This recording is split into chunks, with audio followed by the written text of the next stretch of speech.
Fast fashion is the second most toxic industry in the world, next to oil, leaving the world polluted and workers underpaid. It is causing our natural resources to run out before its time. Here, we meet Adam, a student that's about to graduate while trying to secure a spot in the eco-friendly fashion industry. With only 27% success rate, he struggles to find work. I started getting into this whole industry when I was 18, pretty much after I graduated high school. I started working at Tilly's. I kind of worked my way up every other year, like to elite sales and then management and then a manager for like a whole store. I think just being involved in that whole process really got me passionate, like when it came to visual merchandising, a lot of different aspects that kind of play into retail. So I think that was what gave me the whole drive. I was born and raised pretty much here in the Valley in San Fernando. I moved back over here when I was 22.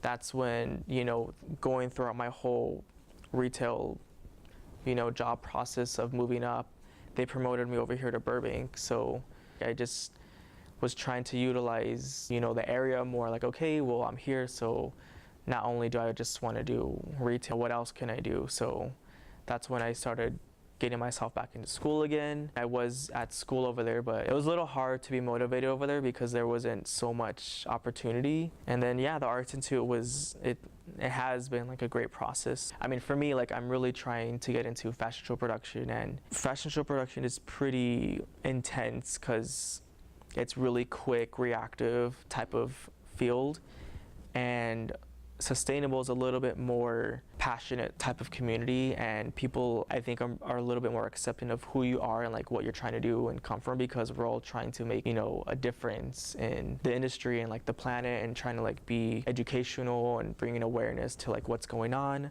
My name is Adam Schwab. I'm a career service advisor. The programs that I look after are fashion marketing, fashion design, game art and design, VGP, visual and game programming, and photography. Fashion students are actually one of the easier programs to place. I mean, we're in Los Angeles, so the saturation for, employment is very high, right? But there's also a lot of talent and there's a lot of competition here. So there's plenty of opportunity for fashion students to get careers. They just have to be proactive in searching it out, and they can't have egos. Like, if you have to be willing to start at the bottom of the totem pole to work your way up. In the fashion industry, the turnover for employment is very high, so you can very easily move your way up in the industry very quickly. I think what's really pushed me has been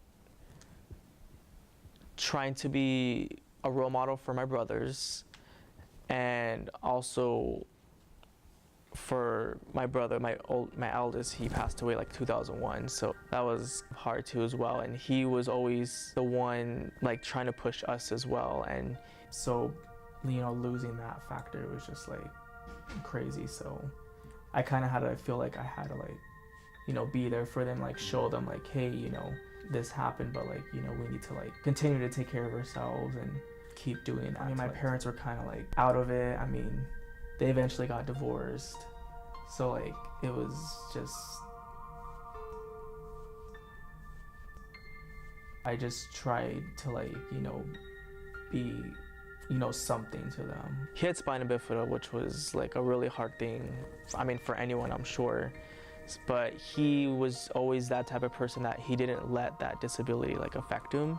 And he would still try and play in sports and like, be involved like in all these things that, everyone else, is able to do. And I mean, he struggled, but he didn't let that affect him. Everyone else, is able to do, and he struggled, but he didn't let that affect him. So that kind of like inspired me, like, wow, like he's not letting this get to him. Why am I letting little dumb things get to me, and, not letting me pursue what I want to do?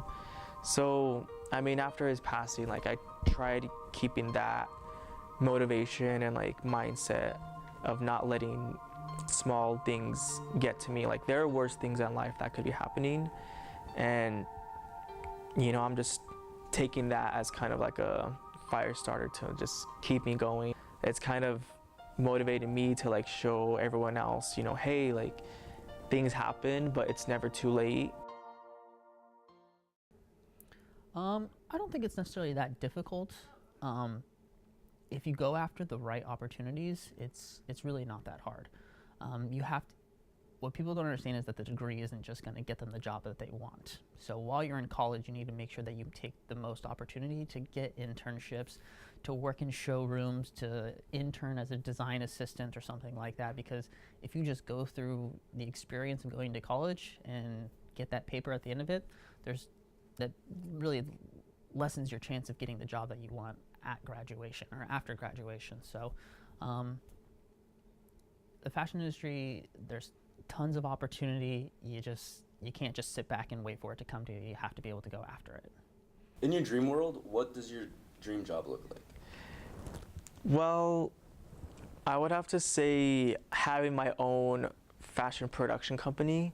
I think just doing all these events, with Fashion Club, I really gotten the whole back of the house side. So pertaining to running a fashion show and being involved with coordinators, directors, producers. I think that's where I really want to get involved in, is having my own company so I could be able to showcase, what I've learned throughout school and interning and doing all these events through Fashion Club. So that would be ideal. That would be amazing. Obviously, money's gonna be a little bit hard going into it, but once I get my foot in the door in some type of field, then as time goes on, I'm sure I could definitely get there.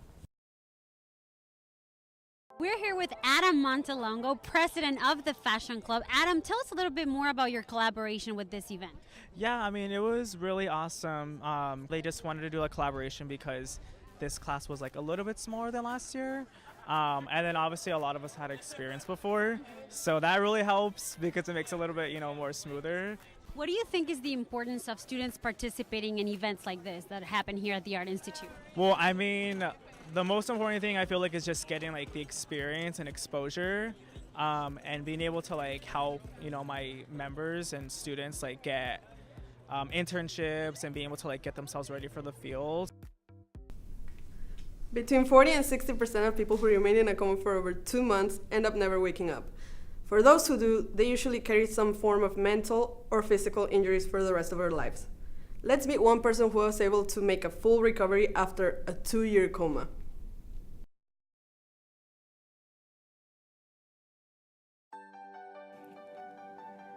People say being pregnant, having a life growing inside of you, is the best period of a woman's life. But what happens when bringing a newborn into the world puts your own life at risk? Antes yo trabajaba en una biblioteca en Guadalajara y mi ex marido se vino para acá, para Estados Unidos. Yo me quedé con mis suegros, con mi suegra, y era ama de casa. El 11 de enero me llevaron un trío y ahí nos la pasamos muy bien, cenamos, comimos todo eso. Y al día siguiente yo ya no recuerdo nada. Me dicen que yo padecía de la alta presión y pues ya no recuerdo ya nada hasta el 17 de enero cuando di a luz a mi hijo.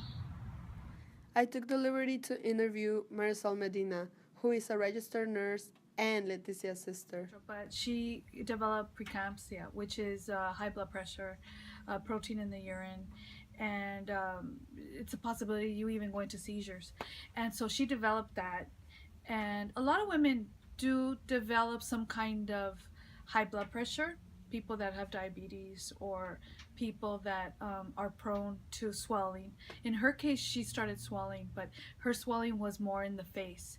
And when you have a lot of swelling in your face, your feet, and your hands, and it's not going away with the normal elevation of the feet or the legs, etc., you start to worry. So we started worrying about her pregnancy, and unfortunately she was diagnosed with preeclampsia. Me dio un derrame cerebral, un paro cardíaco y una embolia. Le dicen que por atenderme una cosa, me desatendieron otra, no me sacaron la placenta. En que en pleno estado de coma iban a verme mis familiares, amigos, que decían, ay, qué feo huele, aquí huele animal muerto, ¿verdad? Entonces, hasta que una enfermera se acordó, dijeron, a Leti no le hemos sacado la placenta, y que yo tenía unas calenturas muy muy fuertes. Sí, porque se estaba descomponiendo adentro. y me ponían bolsas de hielo que se me deshacían bien rápido y vete a quirófanos a hacerme un legrado. No te digo tanta cosa que me pasó, pero bendito Dios. Que, sí. If you leave even a slight piece of placenta, a woman can hemorrhage to death and have fever so high that, you know, they die. So this was huge. Did it cause trauma to her? Absolutely. Did it cause her to have the high fevers? Absolutely. She was really, really sick. She was hemorrhaging. Even in the coma, she was still bleeding. She was still bleeding. She still had the effects of it. And still had the effects of childbirth, you know? And yet it wouldn't stop. So, and she had a foul smell.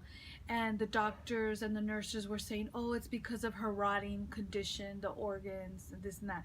No, that wasn't it at all. It was, she had the placenta inside of her. It was rotting away inside of her.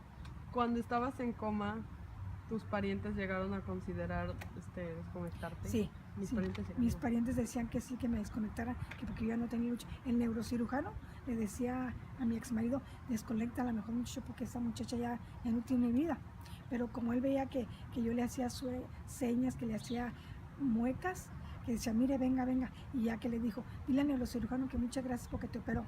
Que le dije que muchas gracias. ¿Así le hiciste? Sí, O sea, yo le dije que muchas gracias. Entonces ya él puso un letrero, no toca, solo neurocirujano, y empezaron a estarme viendo y todo eso, pues, pero que sí que él decía, no, muchacho, mejor ya desconéctala. Y mis tías, que le decían, no, ¿cómo la van a desconectar? Mira, si Leticia, y luego me decía, Leticia, ¿me estás escuchando? Y que yo le apretaba la mano. A mi mamá, la que me tuvo, que también me decía, mija, ¿me estás escuchando? Que yo también le apretaba la mano. Pero te digo, todo eso yo no me acuerdo, porque ellos me han estado platicando y todo eso, te digo, ¿verdad? Pero... oh, Dios mío. Sí. And meanwhile, she's over here trying to communicate with us when we're telling her, you know, can you hear us? And there's a squeeze, or there's a twitch, or there's a, you know, a face gesture. You know, there was the little things like that. So it was like, wait a minute, can she hear us? Ya después que salí del coma, que ya estaba todo bien, que me dijeron que ya estaba todo estable, me llevaron ahí a su casa de mi ex suegra, y ahí es cuando te digo que una de mis primas me llevó unos tamales de elote. Y yo las vi a Lore y a todas ellas, y ya fue cuando ya, después yo me fui acordando, pero yo no me acordaba que yo había tenido un niño, ni que mi niño se me había muerto. ¿Pero podías moverte bien? No, ¿Hablar? no, yo caminaba así como chuequita, y me traían en silla de ruedas, y me daban masajes. Y luego yo, la boca la tenía chueca, yo tenía que hacer muecas para que los tendones se me estuvieran arreglando. O sea, después de la coma, ¿cuánto tiempo te tomó recuperarte totalmente? Pienso que unos 3 meses. ¿3 meses te tomó para recuperarte totalmente? Sí, porque ya te digo, esta pierna, me sentía mal, pero puro masaje y masaje. Ya yo podía ir sola al mercado, que de primero no me dejaban ir sola.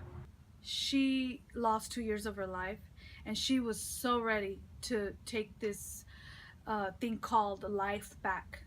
And so great physical therapy, great occupational therapy, great speech therapy, and she gave it her all. There's people that usually do physical therapy 3 times a week. She was doing it 7 times a week, 3 times a day. I mean, that's intense. She was really hungry to get better. And she's been great, you know. Después de 18 años, tengo mis 2 hijos, ya están en la high school. Yo me dedico a limpiar casas y a cuidar a una señora. Y me siento estable, me siento bien, me siento no llena de paz, no siento así trauma ni nada de eso como antes, pero me siento bien, Sí. Esta es una segunda oportunidad. Y es una segunda oportunidad que Dios me dio, y de que hay Dios, claro que hay Dios. Y una vez una persona decía que le pedía a Dios una segunda oportunidad, y Dios le dijo, no hay otra oportunidad. ¿Y saben qué? A mi Dios sí me dio otra oportunidad. A mi Dios sí me dio otra oportunidad. Action. Up next, we meet Woody Woodworth, a renowned surf photographer who tells us how he was affected by the changing technology from film to digital and the economic crash. What I got into photography for was for capturing these raw, existential moments of real life phenomena. When I was 14 years old, We moved from Garden Grove to Newport Beach, Corona del Mar, and during the summer, everybody in the area would go down to Big Corona del Mar Beach. One year, when we had a very big swell, it was one of the swells that just literally changed my life. We were all just stunned at how big it was, and one friend had an actual 35 millimeter Pentax single shot 35 millimeter film camera. And everyone just went, oh my God, this is just unbelievable. I mean, you got a shot of just this gigantic swell. You know, it was at that point that I just says, my God, you know, here I am, I'm 2 years out of high school, just had this swell, and the surf magazines came out. And I says, well, where's my spot? I just says, where is my spot? We just had this phenomenal thing. And that's when I decided to get a camera, and I coaxed my dad into buying me a $300 camera rig. Pentax Spotmatic camera. I got a 300 millimeter lens. That lens cost $80. And the camera cost, you know, $150, and then I think I got a wide-angle lens that cost another $60 or $70. And so one thing led to another. I was, you know, looking at Surfer magazine for 6, 7, 8, 10 years up at that point, and I said, well, I think some of these pictures I'm taking are as good as some of these ones in Surfer magazine. And so one day, we drove them down unannounced to the little Surfer magazine office. I went in there with pictures of me and my friends mat surfing at Corona del Mar and at El Morro. I walked in, I met, one of the guys I met was a fellow by the name of Steve Pesman. He looked at my stuff, and I was completely green, and he says, yeah, we're going to put this in the next magazine. I think it was within the first year I had been in 3 or 4 different articles and had photos, and then they released a portfolio and they put one of my shots on the cover. How was it transitioning from film to digital? How many swear words do you want to cut out? A nightmare, absolute nightmare. It's still a nightmare. I'm gonna say it was a near a 15-year thing from first hearing the idea that photography was going to change, seeing ads for the top of the line Nikon or Canon digital professional camera, $7,000, $8,000, and I'm going, there's just no way I am going to pay $7,000 or $8,000 for, 2.5 megapixels, and 6 months later you're paying another $7 and $8 grand for 5, 6 megapixels. I mean, it was like that for probably five or 6 years. The long toll of the entire process of going from film to digital and the crash, I was just devastated. I mean, I was early in mid-90s making $10,000, $15,000 a month in royalties from combined several stock agencies and magazines, and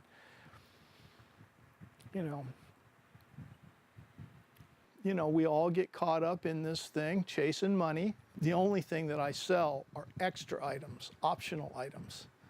So when the economy goes tight, first thing people stop spending money on are things that they can live without. Sales really, really dropped dramatically. So I was with my Canon lens pack from the film days, going back 10, 15 years before that, and I was late for rent, like I was for, nearly ever since 2008, even before 2008, it was just, making rent every month has just been a nightmare, an absolute nightmare. So anyway, I just took the whole batch of my film camera stuff and I took it down to the pawn shop or the used camera store and just says, hey, here, what will you give me for it? And I was out of film. Finally, I just said, that's it, I'm out of film, I'm out of all my old equipment, because I started, you know, playing around with these little guys. And I love the idea that this is it. I'm now 64, and just recently had the June 2016 cover of Surfer Magazine. Should I grab it? I actually make these little wood frames. I make them here. The frames are Woody made. I've just been kind of doing it on my own, no employees. I do everything. I make them, design them, put them together, and get them out there. And so the time is coming when I'm going to be working up the prints that will then go to the stores. And because of the intense viewing on Instagram, I think a lot of people are going to go, well, first of all, it's a great shot. And then second of all, I saw that on Instagram. Oh, yeah, it's available. Oh, we'll get that. That's a perfect Christmas gift. That's a perfect birthday gift. And so I think I'm going to have a primed market as a result of Instagram. And I've learned the ropes.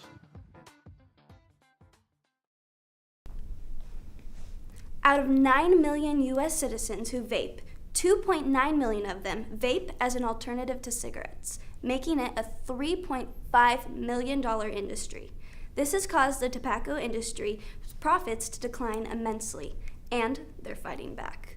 Let's meet a business owner who's caught in the crossfire of the new laws affecting the small business owners and the community as a whole.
My name is Guy Casablanca. I'm president and CEO of Awesome Town Vapors Incorporated. I am an e-liquid manufacturer, and I also own a retail establishment in the vapor industry. That's awesome, that's awesome. So what got you into the vape industry, honestly? The be-all, end-all for me was having a heart attack at 37. Prior to that, I had every reason, A, not to smoke, B, every reason to get into vaporization. I lost everybody that I love to a smoking-related disease of some kind. So between my education and my family history, that was motivation enough for me to start this company. Yeah, and when did you start this company? Technically in 2013, at the end of 2013. I went back and forth for about a year and a half, experimenting with e-liquids and really honing my chemistry for our final blends. And then in January of 2014, we took them to the public market. So you make your own juices? We manufacture our own juices, that is correct, yes. Having a heart attack and being a survivor of a heart attack, I have to be very specific about what I inhale, very careful, very deliberate. So I never trusted the e-liquid manufacturing business. Having a background in chemistry, I knew that I can only really trust chemistry that I do myself. So that's what got the business started. What is your take on the regulations regulations, how is that affecting your business and your lifestyle of like the new FDA regulations and the government? Well, you know, on the retail end and the manufacturing end, they both have their own set of crosses to bear right now. We've always been ahead of the curve on the manufacturing side. Our standards and protocol for manufacturing and for chemistry are well ahead of FDA regulations. So that has never really been much of an issue for us. Some of the cost that's going to need to be incurred in order to remain compliant with the FDA is a little bit outlandish. The industry has done a wonderful job of policing itself up to this point, and although we welcome a certain amount of regulation, what we're seeing is really kind of overzealous, aggressive, and unnecessary.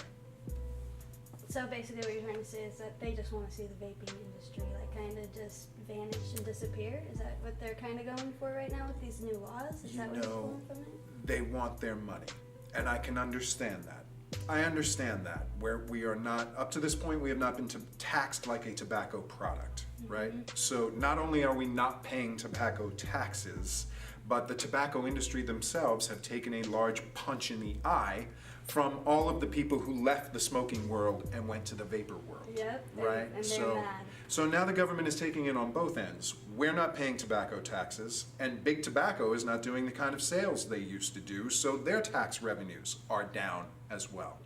So all of this combined with the overlooked factor of Big Pharma. Big Pharma are the makers of the gums and the patches and the pills that are all designed to help you quit smoking, right? So they as well have taken a loss in recent times because of the conversion over to vapor. I understand they want their money, right? But the level of aggressiveness with the regulation, though, is indeed, it's an outright witch hunt on not only the vapor industry, but small businesses as a whole in this country. And that's something that's going under-addressed, is how many people, not only in the vapor industry, but down the distribution chain and up the manufacturing line, are going to be out of work because of these regulations. Now, if Hewlett-Packard or GM or Procter & Gamble were laying off as many people that are going to lose their jobs through these regulations, it would be national news. It would be national news. And I wouldn't have to pull the kind of promotional stunts that I've pulled in order to draw attention to this kind of regulation. So, now speaking on the promotional stunts, what have you done to try to combat this and kind of bring like awareness to the subject matter? We have done everything from the conventional methods of going to City Hall and speaking in front of state assemblies and going to Sacramento and filling out the petitions and sending the emails and calling the governors, and we've taken all those conventional routes. It got us absolutely nothing but the aggressive regulation that we're facing right now. So in an effort to kind of call attention to this before it broke, we picked a very similar item that was demonized in the American public's eye, and that was the AR-15 rifle. And we gave one of those away to help draw attention to what was going to be happening with our laws, because they're very much intrinsically linked, in so much as your right to bear arms and your right to vape are both civil liberties issues, and we find it no small coincidence, particularly here in the state of California, that your civil liberties and anything that has anything to do with them are under attack. On the retail end, it's going to get very, very hectic. It's going to be hard to stay open on the retail end. Online is facing its own set of regulations as well. They are not quite as egregious because we don't have the person-to-person contact, right? There will be some age verification regulations coming down online that are going to make it a little bit invasive on you. Not so much on me, the manufacturer or the distributor, but the general public is going to have to give up more of their privacy in order to receive a good or a service. So once the general public kind of gets used to that level of invasiveness, I'm sure it will level off. However, you have to watch the incrementalization in this country, right? Because that's how it happens, is they start with this little thing that doesn't bother you so much. And then they add on little other things until it does bother you, but by then it's too late. You already allowed the first one to slip in. right? So these are the things that we've kind of always got to keep an eye on. And we're pushing back. There are lawsuits against the FDA, there are petitions being filed, there are multiple advocacy groups who are coming out to fight this. But to be honest with you, all of the industry coming out to fight these regulations doesn't do a thing. Until the general public makes an outcry, it will go unaddressed. Until the general public says, you know what, this is not right because you're forcing me to go back to smoking because it's easier to find a cigarette. It's less expensive to get a cigarette. And there's not as much hassle. I don't have the hassles that I get in the vape shop with the new laws, and I can do this and I can't do that, and can I vape it here and I can't vape it there. Cigarette, I know I can go buy a cigarette, strike it up, light it, it works, right? So they're going to make it easier and more affordable to smoke.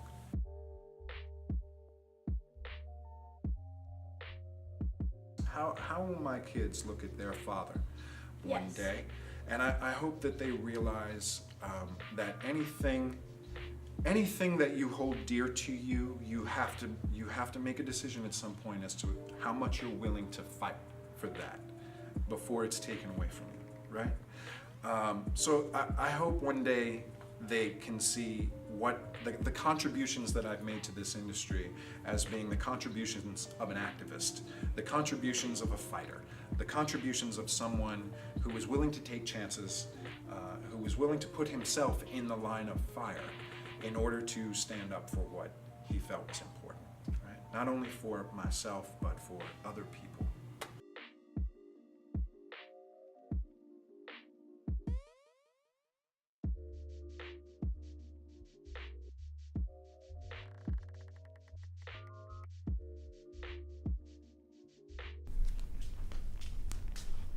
Jesse Swally is a man who can't stand skateboarding, even known by his Instagram name, I Can't Stand Skating. But this isn't because he isn't passionate about the sport. It's because after an altercation one night, he found himself paralyzed and was told by doctors he would never walk again, much less skate. But he wasn't going to let this stop his passion. Let's meet the man himself as he shares with us an inspiring story about how he refuses to let one life's major setback sit him down.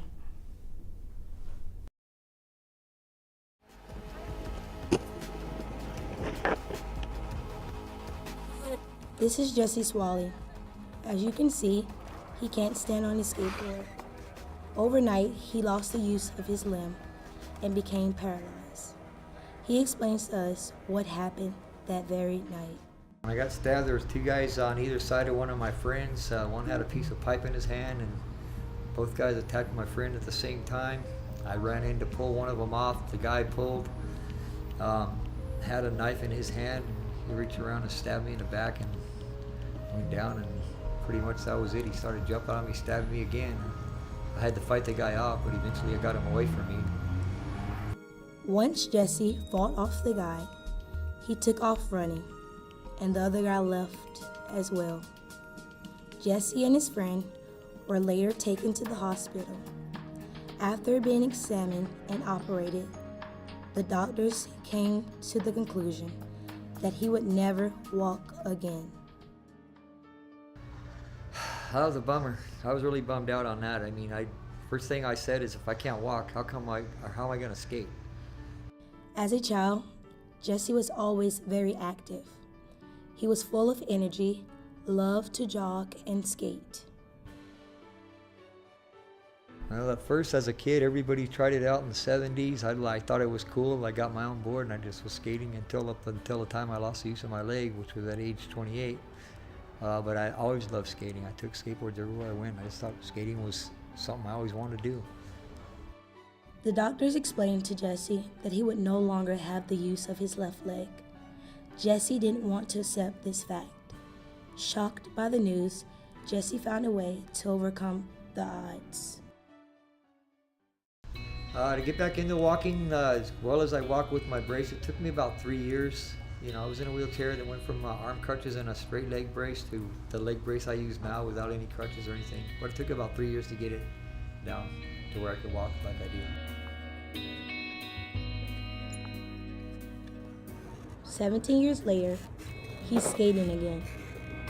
I realized I could do it again from one of my friends named Jesse Murillo. He encouraged me to try skating a different way. And we was at a place in Venice looking at a flyer for a world record contest.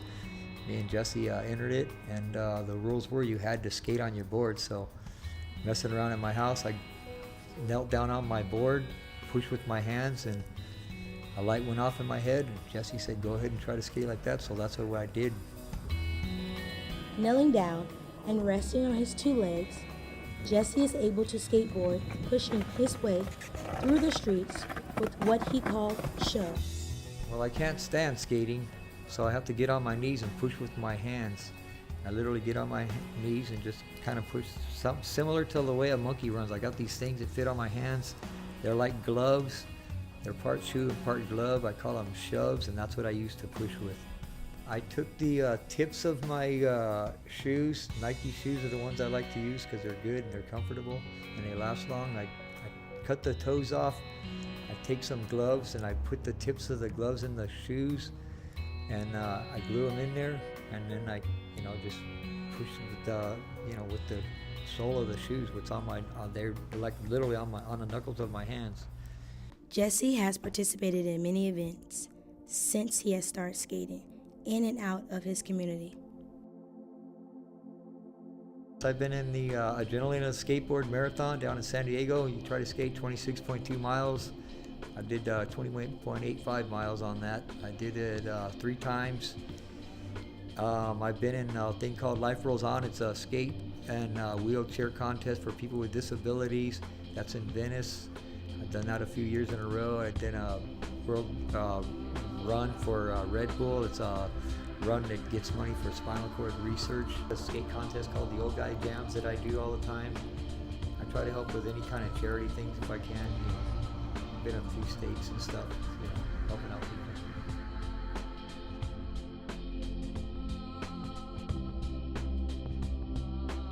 I try to let people know about my skating to show that even if you got a disability, you can still have a little bit of fun. And also it's a skating and moving around is a way to keep in shape. So I like other people, even if they don't have a disability, if they're not going to skate, at least see what I do, and maybe they'll go out and jog or do something to stay in shape. I also help people who want to skate, if they can, if they have a disability, if I can help them figure out how to skate, I'll still do that. I've done it for a few kids.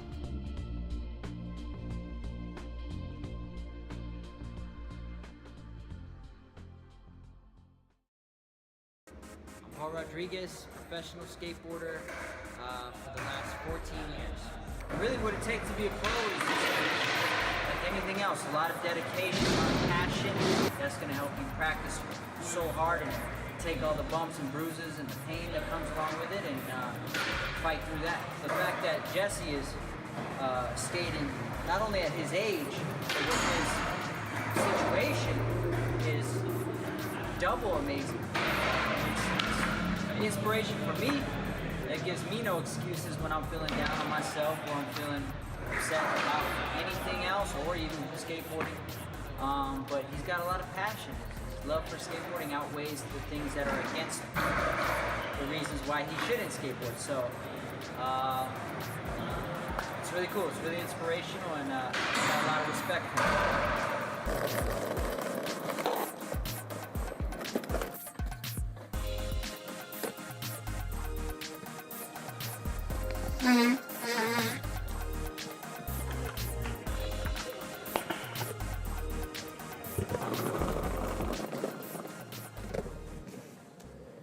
About 12,000 new cases of spinal cord injuries occur each year. These injuries can be devastating. Yet, Jesse has remained youthful through skating.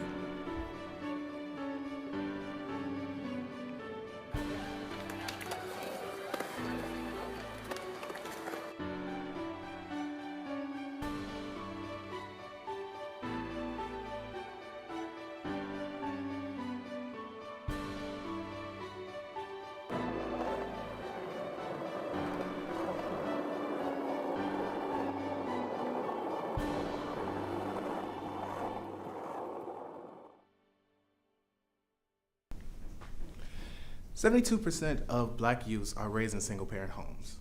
Young black males make up 37.7% of American prison inmates, making them 3 times more likely to be arrested than whites and Hispanics. This next story is a glimpse into that world, told through the eyes of a young man embroiled in it as he fights for understanding. Understanding of himself, understanding of his peers, and understanding of his father. Come with us as we interview Naeem, as he tells us about the trials of growing up black in America without the guiding hands of his father. A legacy of worthlessness. A loss of identity. Motivation through adversity. Imagine being born into this world and what it's like to have to worry day to day whether or not it'll be your last just because of what you look like. This is the reality of one young man and many others just like him. The common denominator? No father in the home. My name is Naeem Washington. I am currently 23 years old, and I currently work in IT and Tech Age at school. Meet Naeem Washington, a 23-year-old film student in North Hollywood, California. Naeem is one of many African Americans who ask themselves who they are and where do they fit in society. 911, do you need police, fire, medical? Maybe both. I'm not sure. There's just someone screaming outside. Okay, what's the address that they're near? Yes. Okay, and is it a male or female? It sounds like a male. And you don't know why? I don't know why. I think they're yelling help, but I don't know. Just send someone quick. Say stop. Okay. Does he look hurt? I can't see him. I don't want to go out there. I don't know what's going on. So they're sending him. So you think he's yelling help? Yes. July 13th, 2013. The day minorities heard the verdict that woke up a lot of people. George Zimmerman was found not guilty for the death of 17-year-old Trayvon Martin. Since then, there has been an influx of unarmed black lives who have been killed by police officers, and no repercussions of merit that requires the police regime to cause change to the training to prevent the killing of unarmed citizens. There is growing outrage tonight after an unarmed African-American teenager was shot and killed by police in the St. Louis suburb of Ferguson, Missouri. Mr. Brown is a victim, shot 6 times by Ferguson police officer Darren Wilson. Cleveland deciding not to indict 2 police officers for shooting and killing 12-year-old Tamir Rice. Good evening, and we begin this Monday night in Baltimore, where there is an intense focus on several videos now captured of the same arrest. The suspect being put into the back of a police van. That suspect, Freddie Gray, would end up with a severed spine. He would later die. Bad news for all of you and people who love peace all over the world. And that is that Martin Luther King was shot and was killed tonight in Memphis. We sat down with Naeem to get his outlook on the overwhelming circumstances of growing up with a statistic that basically says that for his age, he should not be alive. Or for that matter, free. All right, so Naeem, can you tell us a little bit about your upbringing, and what it was like without your dad, and just what that whole experience was like? So when I first came out here when I was 5, my mom and my dad were already having issues. He already had a baby by another woman while my mom was in England. Oh wow. Yeah. So we got out here. He didn't have a place for us. And we had to live with my mom's longtime friend for like a year and a half, sleeping on the floor. And we ended up finding a place in Lancaster, and we was able to live in an apartment and go from there. But it wasn't easy. It was me, my mom, and my brother. But the thing is, my dad, he would come in and out of our lives a lot. So he did exist, but he wasn't there all the time. So, tell me a little bit more about your dad. Like, what kind of man was he? Like, the times that he was in your lives when he did pop up, like, was it anything that you learned about him, or like, He was there, and he always tried to give us the best advice that he could. But when he would say that I will always be there for you and didn't live up to that, that really changed my perspective of him. It's like, you can't say that you're gonna be there for somebody and then not do it. Then I can't trust anything else you say. The one thing I always wanted my dad to do was to love me. He didn't do that. And it hurts. It hurts a lot.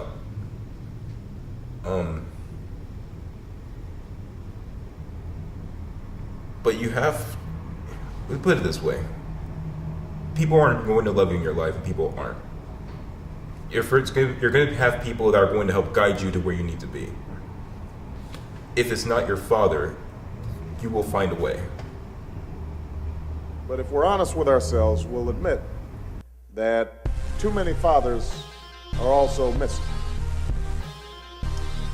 Too many fathers are MIA. Too many fathers are AWOL. Missing from too many lives and too many homes. They've abandoned their responsibilities. They're acting like boys instead of men. And the foundations of our family have suffered because of it. You and I know this is true everywhere, but nowhere is it more true than in the African American community. The divorce rate in the African American community is at 32%. Nearly 5 million black children, or 54%, live in a one-parent matriarchal family. A report from the Institute for American Values Center for Marriage and Families notes that over the past 50 years, the percentage of black families headed by married couples declined from 78% to 34%. There is evidence that the fatherless children have lower self-esteem, a greater risk for mental illness and suicide, and an increased risk of depression. Princeton University sociology professor Sarah McClanahan notes that a father's absence increases antisocial behavior such as drug use and reduces a child's chances of employment. The stats piled up against Naeem are astronomical. According to FatherMag.com, a child from a fatherless home is not 14 times more likely to commit rape, 9 times more likely to drop out of high school, 9 times more likely to end up in a state-operated institution, and 20 times more likely to end up in prison. These and other detrimental facts are the very things that he fights to this very day. Naeem, at 23, however, has experienced none of these things, and despite the statistics that state fatherless children grow up to basically be criminals, Naeem somehow manages to press on. What made you go down the path that you're on? You're in school right now. Mm-hmm. You know, obviously your mom helped you get to this point. You know, and you're in school for film. What made you go down this particular route? You know, like so many other young men, so many young African Americans, men, they go down, you know, running the streets and getting into gangs and things of that nature. You know, so what made you go down the route of being a filmmaker? It was actually my mom.